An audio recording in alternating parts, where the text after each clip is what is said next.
जी राधे राधे। महाराज जी, सबसे पहले अभी आपको जो पीएचडी की उपाधि मिली, मैं उसके लिए आपको बहुत बहुत बधाई देता हूँ। धन्यवाद। मुझे बहुत खुशी हुई देखकर। और मेरा नाम दीपक जैन है, मैं भी एक टीचर हूँ और कम्युनिकेशन टीचर हूँ मैं।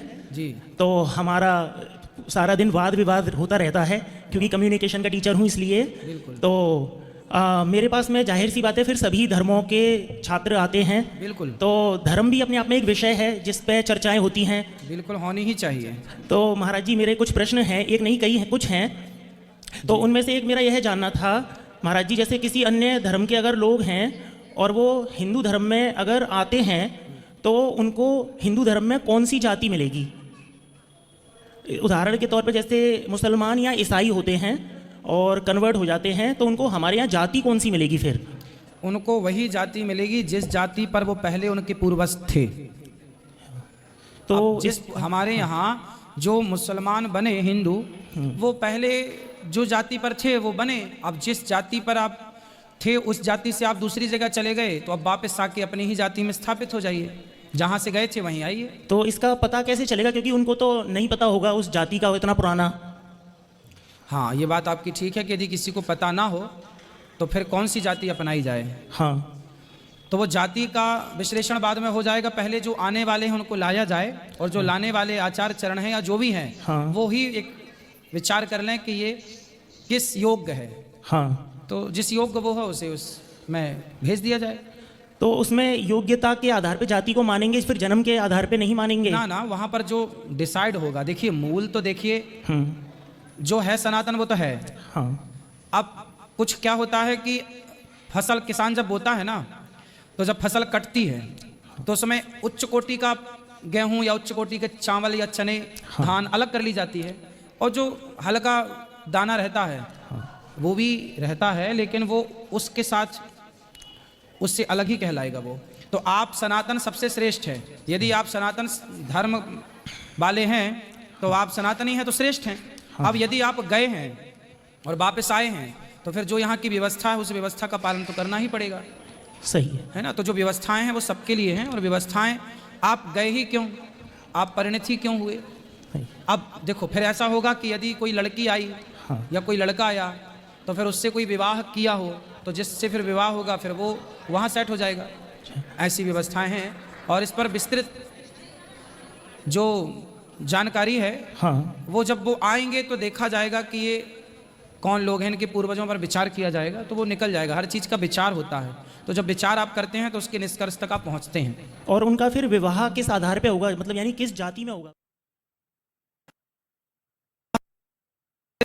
कि वो किस, उनके पूर्वज क्या थे। हाँ। जाना पड़ेगा, डीप में जाना पड़ेगा, पता लगाना पड़ेगा। हाँ। और फिर ये महाराज हमारे यहाँ एक वर्ण संक्रियता भी है ना। हाँ। तो अगर फिर हिंदू में तो कोई फिर उनसे शादी ही नहीं करेगा तो उसकी मेरे हिसाब से फिर शादी नहीं हो पाएगी। तो वर्ण संकरी बन के रहेंगे फिर, तो शादी हो जाएगी फिर उनकी इस हिसाब से? वर्ण संकरियों के संग ही होगी।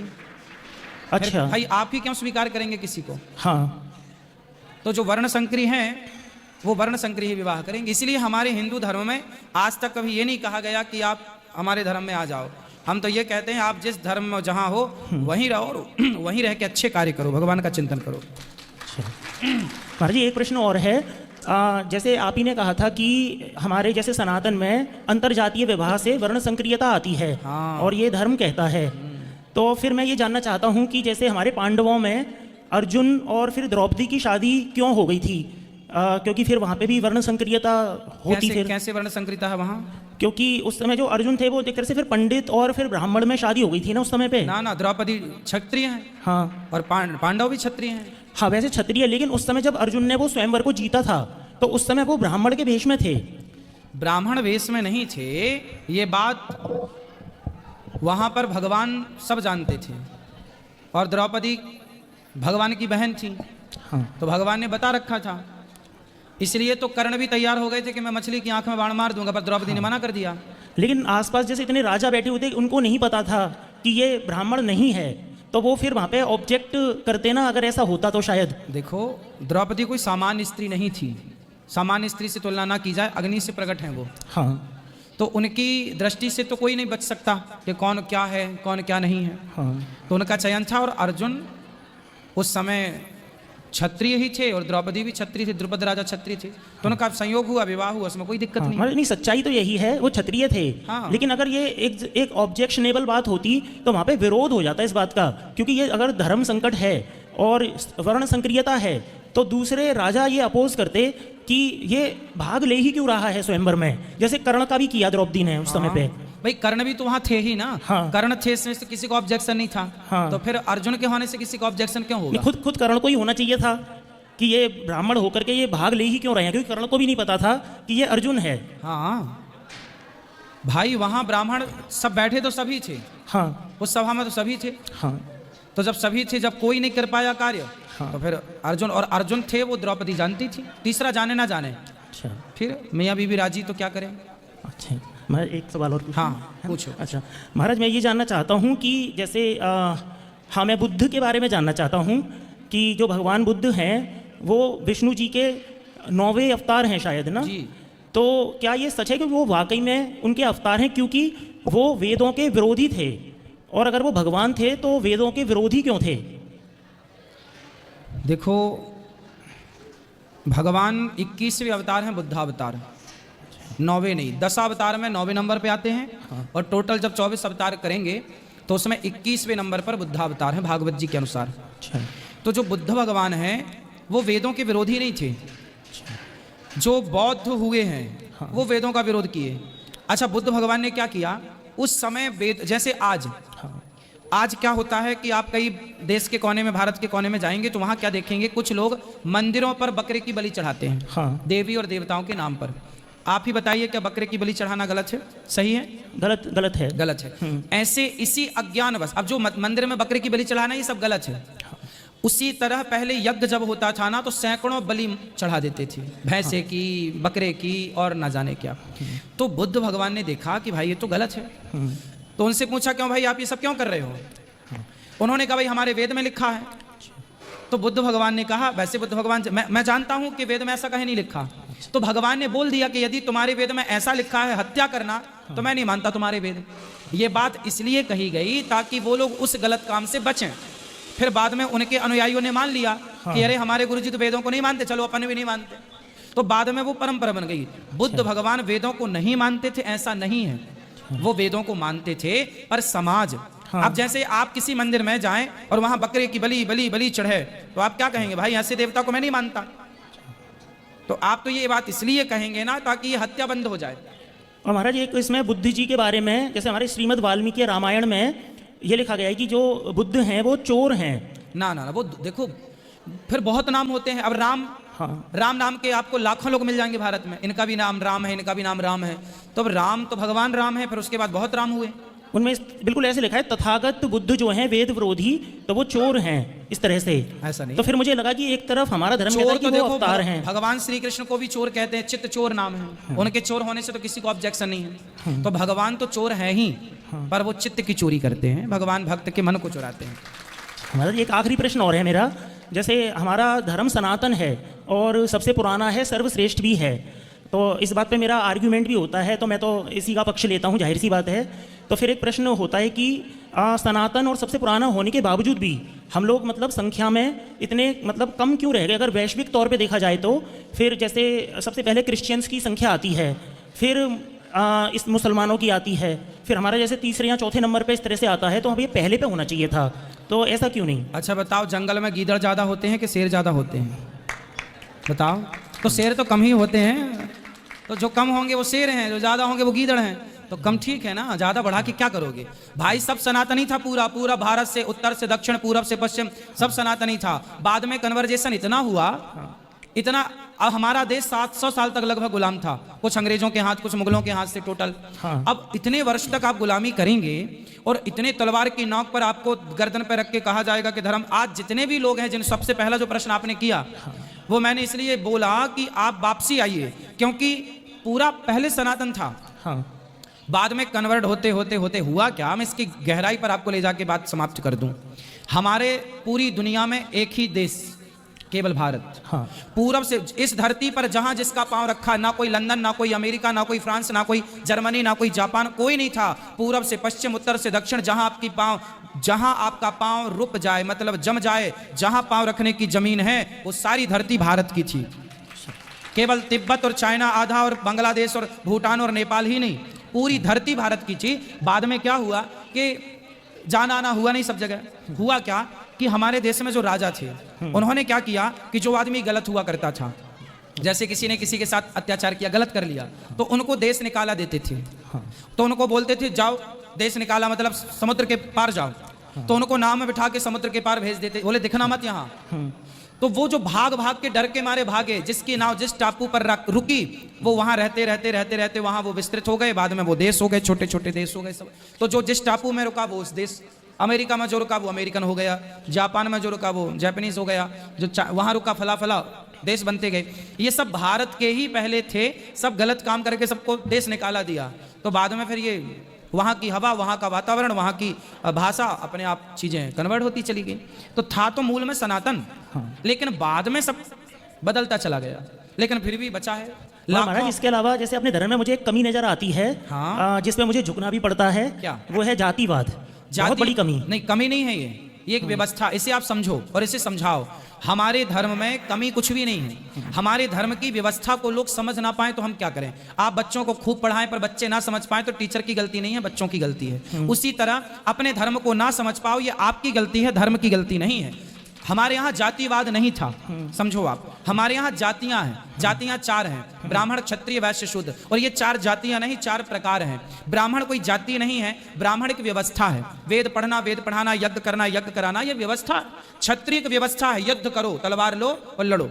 वैश्य की व्यवस्था है, जाओ पैसा कमा के लाओ और अपने देश की आर्थिक स्थिति मजबूत करो। शूद्र, सेवा सबके साथ दो। शूद्र किसका साथ देगा? ब्राह्मण का, क्षत्रिय का, वैश्य का, क्योंकि सबको किसी न किसी के सहयोग की जरूरत है। मगर जिनसे फिर घृणा की जाती है वो तो गलत है। वो घृणा तो राम जी ने की क्या? शबरी से घृणा की क्या? निषाद से घृणा की क्या? भगवान ने तो घृणा करना नहीं सिखाई। ये घृणा का बीज कुछ लोगों ने अपने मन से उगा लिया। नहीं, राम जी के केस में वो शंभूक का वध था, फिर वहां पे भी अंतर था। शंभूक का वध पूरा पढ़ा आपने? हाँ, मैं पूरा तो नहीं कहूंगा पर मैंने पढ़ा था, तो उसमें यही था कि वो शूद्र होने के नाते तपस्या कर रहा था। समझो समझो समझो, भगवान राम शंभूक को क्यों मारे, इस पर आज लाखों सवाल होते हैं, मैं आपको क्लियर कर दूं। शंभूक वध पूरा प्रसंग समझने वाले कम हैं, शंभूक के बारे में पूरा जानने वाले लोग कम हैं, इसलिए सवाल खड़े होते हैं। शंभूक भगवान राम के मंत्री थे। भगवान राम का जो मंत्रिमंडल था, ये मुझे नहीं पता था। उस मंत्रिमंडल में एक पदस्थ अधिकारी थे शंभूक, जो कि धन का कार्य संभालते थे, लेन देन। तो जब लेन देन संभालने वाले शंभूक तपस्या करने लग गए तो राम जी ने कहा कि तुम्हारा राज्य का दायित्व है कि तुम अपना काम करो, तुम यहां तपस्या करने बैठ गए। बोले मैं प्रभु जीते जी स्वर्ग जाना चाहता हूं। भगवान बोले जीते जी ना जाओ, ये व्यवस्था है, मरने के बाद हमारे पिता को भी मरने की बात स्वर्ग मिला और बैकुंठ मिला, ये यहाँ की व्यवस्था है, व्यवस्था भंग ना करो। और तुम राजा के पदस्थ मंत्री हो, अपना काम करो। अब आप बताइए कि आप टीचर हैं, बच्चे आपके पढ़ने बैठे हैं और आप पढ़ाएं ना और आप माला जप करने लगे, आपका वो कार्य ही आपकी भक्ति है, इसलिए कर्म को ही भक्ति माना गया है। तुम्हारे हत्या करना और उसको समझा दिया भी जा सकता था, पर हत्या कर देना बड़ी बात हो गई है। पूरी बात सुन तो लो शब्द से। फिर भगवान उन्होंने जिद की शंभूक ने कि नहीं, हमें स्वर्ग जाना है, शरीर के साथ जाना है। जिद क्यों की? क्योंकि शंभूक जानते थे कि राम के हाथों में मरूंगा तो मुझे निश्चित भगवत प्राप्ति होगी। तो शंभूक स्वयं राम के हाथों मृत्यु, जैसे रावण सब जानता था कि सीता कौन है और राम कौन है, बस रावण अपना कल्याण चाहता था, राम के हाथों मरना चाहता था। रावण ने ये सारा जितना भी किया, सीता चुराया, ये सब किया, ये सब रावण का एक सोची साजिश, रावण की सोची साजी साजिश थी। वो राम के हाथों बस मरना चाहता था, है ना? मरना चाह, जैसे सोने का मृग बन के आया मारीच। तो मारीच से रावण ने बोला कि मैं मेरे हाथ से मरेगा कि राम के हाथ से मरेगा? मारीच बोला आपके हाथ से मरूंगा तो कुछ ना मिलेगा रावण, मैं तो राम के हाथ से मरूंगा। तो वो राम के हाथ से मरने के लिए सिर्फ उसने सोने के मृग का नाटक किया। जब आप डीप पे शास्त्रों को पढ़ेंगे तो गहराई तक पहुंचेंगे, ऊपर ऊपर कुछ नहीं मिलता। राम के हाथों मरना चाहता था मारीच, राम के हाथों मरना चाहता था रावण, राम के हाथों ही मरना चाहता था शंभूक। तो राम जी ने जब शंबुक को मारा तो शंबुक मरा नहीं। बोले अभी मैं मरूंगा नहीं। भगवान बोले क्यों नहीं मरेगा भैया? बोले प्रभु मुझे एक वचन दो कि मैं सदा आपका धाम में वास करूं, और जो मेरी जाति के लोग हैं, मैं शंबुक हूं, मेरी जाति के लोग पता नहीं आपके हाथों मरेंगे कि नहीं, आपकी भक्ति करेंगे कि नहीं, हो सकता है आपको गालियां भी दें, आप मुझे मार रहे हैं तो राम जी बोले तू बोल, अब तू क्या चाहता है? तो शंबुक बोला कि मेरी जाति वालों का आप सदा उद्धार करेंगे, उनको भगवत धाम भेजेंगे। भगवान बोले एक शर्त है, तेरी जाति वाले यदि अपने नाम के आगे मेरा नाम जोड़ देंगे तो निश्चित उनको बिना भक्ति बिना पुण्य के वो भगवत धाम को जाएंगे। शंबुक ये कह के भगवत धाम चला गया। इसलिए आपने सुना होगा पिछले टाइम पर जो शूद्र भाई थे, सबके नाम के आगे राम है तो जैसे किसी का नाम कुछ है तो राम जरूर जुड़ता था। सब लोग अपने नाम के आगे क्या लगाते थे? राम लगाते थे। भगवान का नाम जोड़ते, हरि जोड़ते थे। तो जैसे है हरिजन, तो हरिजन तो हरि लग गया, तो भगवान का नाम जुड़ गया। तो ये बिना भक्ति बिना कुछ के भगवत धाम जाने के अधिकारी हैं। शंबुक ने केवल अपना कल्याण नहीं किया, उन्होंने जाते जाते पूरी जाति का कल्याण कर दिया। केवल राम के द्वारा मैं तो मर रहा हूं। अब देखो इस गहराई को लोग ना जाने और राम को गालियां देते रहें कि राम ने गलत किया गलत किया गलत किया, तो आप स्वतंत्र हैं राम को गलत कहने के लिए, आप कहते रहिए। लेकिन जो यथार्थ बात है वो तो ये है कि राम जी उसको परम धाम भेजे हैं और उनकी जाति के समस्त लोगों पर राम जी ने अनुग्रह किया, कृपा की। हमारी जातिवाद भी एक और है, बस मेरा लास्ट इस पे मेरा ये है कि एक दूसरा रविदास जी थे।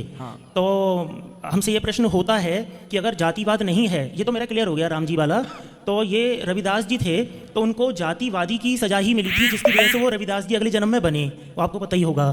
तो अर्थात आपको पता ही है वो कहानी कथाओं में भी सुनाई जाती है। पहले वैसे मैं इसको एक मनगढ़ंत कहानी मानता था, लेकिन फिर मैंने कथाओं में सुनी, हालांकि आपसे नहीं सुनी थी, किसी और की सुनी मैंने।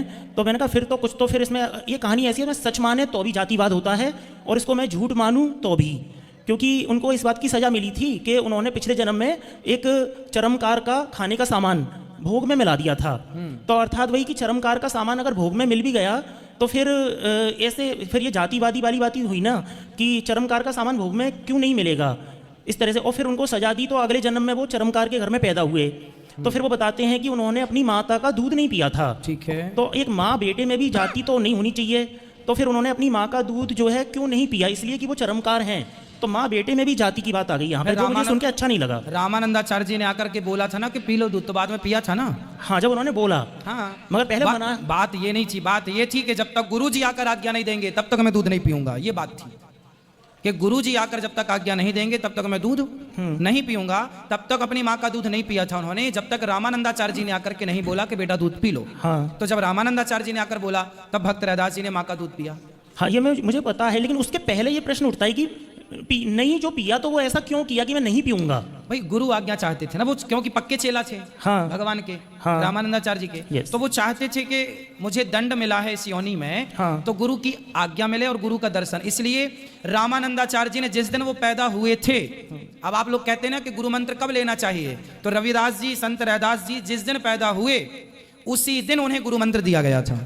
पैदा हो तब उन्होंने दूध पिया। मगर महाराज जी वो सवाल का जवाब नहीं लगी, दंड मिला ही क्यों? वो जो कारण दंड है नहीं था। हाँ। दंड तो देखो हम मनुष्य शरीर पाए, ये भी किसी ना किसी पाप का दंड है। हाँ। तो दंड तो मानव शरीर ही है, मोक्ष पा लेना आनंद है, लेकिन मानव शरीर किसी ना किसी पाप से मिलता है। हाँ। आपने कोई पाप पुण्य किया होगा, इसका मिश्रित ये मानव का चूल्हा है। हाँ। तो ये पाप तो हम सब पाप से ही मानव शरीर मिलता है। हाँ। पुण्य से क्यों मिलेगा? तो लेकिन वो दंड में फिर वो जातिवाद तो छुपा हुआ है, तो वो कारण बहुत जायज नहीं हुआ। समझो, जातिवाद शब्द का प्रयोग आप करके ही आप व्यवस्था बिगाड़ना चाहते हैं। जातिवाद शब्द का प्रयोग आप क्यों करते हैं? व्यवस्थाएं आप लोगों ने बिगाड़ी हैं, ये बोल बोल के जातिवाद। जातिवाद कहाँ लिखा भागवत जी में या ग्रंथों बताओ, एक जगह लिखा बता दो कि तो हम जीवन भर आपकी सेवा करेंगे। हाँ। जातिवाद कहीं नहीं लिखा, ये नेताओं ने प्रकट किया है जातिवाद, ये नेताओं की देन है। हमारे धर्म वेद पुराण में कहीं लिखा पाया आपने जातिवाद? तो मुझे दिखाओ। आज तक कहीं जातिवाद शब्द लिखा बताया आपने? कहाँ लिखा? ये जातिवाद आप लोग खुद घुसा रहे हैं, तो हम क्या करें? ये सब आप लोगों की देन है, जो कचरा आप लोगों के दिमाग में है ये सब उसी की उपज है। जातिवाद हमारे वेदों में कहीं हो, पुराणों में कहीं हो, तो आप लिखा बता दो हमें। जातिवाद नहीं है, जातियां हैं। देखो जाति अलग है, जाति मैंने बोला एक व्यवस्था है। जो जूते का काम करे उसे मोची बोल दिया गया, लोहार लोहे का काम करे लोहार बोल दिया गया। तो ये काम के अकॉर्डिंग जातियां बनाई गई। तो जातियां काम से बना दी गई। आपका ये काम है, आपने ये जाति हो गई, आपका ये काम है, आपकी ये जुलाहा है, हाँ। जो इसका काम करे वो जुलाहा है ना, जो लकड़ी का काम करे उसे बढ़ई बोल दिया गया। क्या बोलते हैं? हाँ, कारपेंटर बढ़ई। कारपेंटर हाँ। बढ़ई बोलते हैं। हाँ। तो जो लकड़ी का काम करे वो कारपेंटर बढ़ई हो गया। तो ऐसे काम के हिसाब से जातियां हो गई। जातियां मुख्य 4 हैं। ब्राह्मण जातियां नहीं है, ये प्रकार हैं, ये व्यवस्था है। फिर हम बार बार कह रहे हैं, देखो आप अपनी बेटी का विवाह करते हो ना, तो व्यवस्था, किसी को टेंट की व्यवस्था, किसी को खाने की व्यवस्था, किसी को अतिथियों की व्यवस्था, भाई आए तो तुम आओ भगत करना। उसी तरह इतनी बड़ी व्यवस्था है दुनिया की, तो कौन व्यवस्था संभालेगा? ब्राह्मण। ब्राह्मण क्या करेगा? आप सबके बच्चों को पढ़ाने की जिम्मेदारी ब्राह्मणों की थी। पहले के जमाने में भगवान राम पढ़ने गए वशिष्ठ जी के यहाँ, कृष्ण जी पढ़ने गए सांदीपनि जी के यहाँ। कितना भी बड़ा राजा हो और कितना भी बड़ा गरीब हो, सबके बच्चे एक ही गुरुकुल में पढ़ते थे। यह व्यवस्था हमारे यहाँ थी। पहले हमारे यहाँ क्या था? गुरुकुल। फिर क्या हुआ? गुरुकुल को नष्ट किया गया। क्या किया गया? नष्ट किया गया। सारी गुरुकुल परंपरा नष्ट की गई। हमारे यहाँ गुरु जी जो पढ़ाते, सुदामा गरीब थे, आपने सुना होगा, एक गरीब ब्राह्मण। कहानियों में क्या सुनते हैं? एक गरीब ब्राह्मण हमेशा गरीब रहा है। बोलो हाँ या ना? क्यों रहा है? क्योंकि ब्राह्मण कभी पढ़ाने का शुल्क लेता ही नहीं था, इसलिए वो गरीब रहा है। और वो निःशुल्क पढ़ा करके बच्चों को योग्य बनाता था। तो ब्राह्मण की व्यवस्था थी पढ़ाना। पहले लोग अपने बच्चों को गुरुकुल में ब्राह्मण पढ़ाता था, और ब्राह्मण का काम है पढ़ाना आपके बच्चों को। क्षत्रिय का काम है रक्षा करना, तलवार उठाओ जाओ। तो ये व्यवस्था थी साहब, जातियां नहीं थी। हमारे यहाँ किसी से नफरत नहीं थी, किसी से घृणा नहीं थी। हमारे यहाँ घृणा होती तो राम शबरी के झूठे बेर क्यों खाते, निषाद को गले क्यों लगाते? हमारे यहाँ घृणा होती तो राम जी ही घृणा करते। देखो, आप घृणा करते हो तो आपकी स्वतंत्रता है। हम आपसे नहीं सीखेंगे ना आपसे मानेंगे, हम तो राम जी से सीखेंगे। और राम हमारे जो बड़े आचार्य हैं ना, तो रामानंदाचार्य जी ब्राह्मण थे, पर उन्होंने मोची को भी गुरु मंत्र दिया। रैदास जी को गले लगाया कि नहीं? उनके अंदर कोई जातवाद की भावना थी? रैदास के घर गए, रैदास को गले लगाया। रैदास के गुरु रामानंदाचार्य जी हुए। कबीरदास जी जुलाहे थे, जुलाहे के गुरु जी भी रामानंदाचार्य जी थे, उनको भी गुरु मंत्र दिया, उनको भी पढ़ाया लिखाया। फिर और मीराबाई क्षत्रिय थी, और मीराबाई के गुरु रैदास जी थे, मोची थे। कहाँ जाति आ गई? जो आदर्श हमारे बड़े बुजुर्गों ने, ऋषियों ने स्थापित किया, वहां तो कहीं भी झगड़ा नहीं दिखता, वहां तो कहीं भी जातिवाद नहीं दिखती। अब आप लोग लड़े कि नहीं जी ये तो फलानी। हमारे राम जी ने जब भेद नहीं किया, हमारे आचार्यों ने भेद नहीं किया, तो हम कौन होते हैं भेदभाव करने वाले? सबको गले लगाना है। अब आप बताइए, आपके सामने ये अनिरुद्ध बैठा है, बताइए गौरी गोपाल आश्रम में वृद्ध माताएं रहती। हाँ। हमारी माताएं, ब्राह्मण माता भी हैं, क्षत्रिय माताएं भी हैं, वैश्य माताएं भी, शूद्र माताएं भी, आप जाके देख सकते हैं अपनी आंखों। और हाँ। हम आज तक किसी भी माँ से हमने नहीं पूछा कि तुम्हारी जात क्या, हमेशा सबके चरण हमने दबाए हैं, सबके पांव में दबाता हूँ। सबको एक साथ भोजन मिलता है, सबको एक साथ एक सी व्यवस्था है। हमारे यहाँ एक सी व्यवस्था है, ब्राह्मणों की, क्षत्रियों की, वैश्यों की, शूद्रों की अलग अलग व्यवस्था नहीं है। एक ही कमरे में ब्राह्मण, क्षत्रिय, वैश्य माता रहती है, और हम सबके पांव दबाते हैं और सबकी सेवा करते हैं बराबर। हमने तो ये भेद नहीं रखा, राम जी ने तो ये भेद नहीं रखा। अब बीच में कोई रखा हो तो हम उसके ठेकेदार थोड़ी हैं। और ये एक व्यक्तिगत सब प्रश्न है। जैसे जाहिर सी बात है, आपको बहुत नॉलेज है, पहले से इतना ज्ञान है।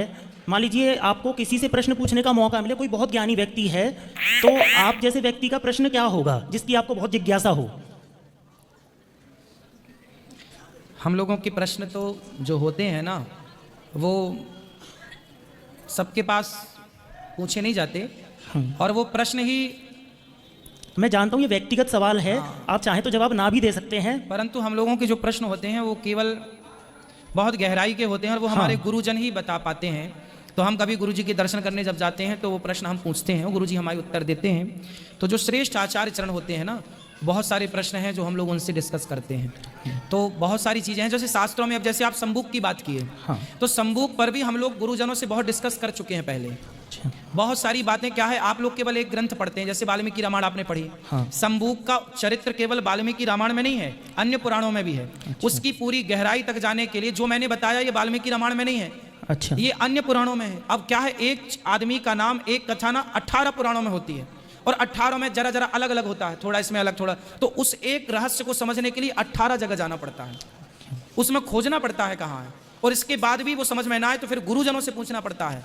तो ये सब पूछ पाछ के सब उसको करना पड़ता है, और फिर आप जैसे भक्तों की सेवा करनी। आपको जो हमने संबूक के बारे में बता दिया सरल सहज में, हाँ। उसको स्टडी करने के लिए, उसको समझने के लिए बहुत गहरे जाना पड़ता है, तब ये रहस्य। अब सब लोग क्या जानते हैं कि राम जी ने मार दिया, उसके पीछे का रहस्य नहीं जानते कि क्यों मारा। आप लोगों ने आज पहली बार सुना होगा कि वो राम जी का मंत्रिमंडल में सरकारी सदस्य था, पहला। दूसरा, संबूक अपना काम छोड़ के वो बैठा था जब करने के लिए, जीते जी स्वर्ग जाना चाहता था, पॉसिबल नहीं था। भगवान ने भेजा कि भाई जाना तो है पर ऐसे नहीं, ऐसे जाना, अब जाओ। उसने अपने पूरी जाति का कल्याण किया। ये सब बातें लिखी हैं अन्य जगह कि कोई जाति उनके नाम, भगवान का नाम जोड़ ले तो उद्धार हो जाता है। तो सब कुछ है, लेकिन अब उस डीप तक जाए कौन, पढ़े कौन, समझना पड़ता है। तो हम लोगों के जो बहुत सारे उलझे हुए चरित्र हैं ना, उन पर डिस्कस होता है, जैसे शंभू पर भी डिस्कस हुआ। ठीक महाराज जी, यही मैं जानना चाहता था। बहुत बहुत धन्यवाद। और महाराज जी ये कहना चाहता हूँ, आप मतलब मुझे आप में ये बात बहुत अच्छी लगती है, जब आप जवाब देते हैं तो जो धैर्य होता है आपका, और मान लीजिए कोई आर्ग्यूमेंट भी करता है तो उसके बाद भी आपका जो पेशेंस है वो मुझे बहुत, क्योंकि मैं भी टीचर हूँ तो हमसे भी बहुत सवाल होते हैं, और मैं जानता हूँ कि अगर किसी में पेशेंस नहीं है तो वो अच्छा टीचर बन ही नहीं सकता। बिल्कुल, तो गुरुजी आपका ये बहुत बड़ा गुण है और ये मुझे बहुत अच्छा लगता है ये।